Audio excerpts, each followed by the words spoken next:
তো এই প্ৰকাণ্ড শিলৰ মাজত তো এয়া বৰষুণৰ মাজত এনেকা মানে আমাক এই শিলবোৰে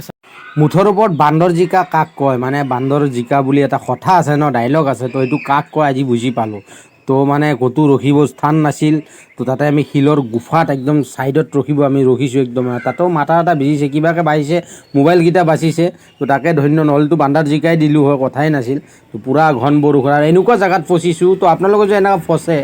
তো এনেকুৱা জেগা বিচাৰিব শিলৰ মানে ঠেক ঠাই তো মানে তো এনেকুৱা শিলৰ গুফা বিচাৰিব শিলৰ ঠেক এয়া চাওক চাৰিওফালে এতিয়া বৰষুণ দি আছে আমি পাহাৰত এনে গুফাৰ মাজত ফচি আছোঁ একদম মানে কি ভয়ংকৰ এতিয়া মানে ভগৱানে এতিয়া বৰষুণটো ৰখাই নে নাই এতিয়া ভগৱানেহে জানে তো এনেকৈ যদি ৰাস্তাৰে গৈ থাকোঁতে ধৰক এনেকৈ ক'ৰবাত ফচি যায় আৰু মানে এনেকুৱা শিলৰ গুফা বিচাৰিব গম পাইছে তেনেকৈ আহিছোঁ আকৌ কাষে পাশে মানে এইগিলা ঘৰ চৰো নাই মানে কোনো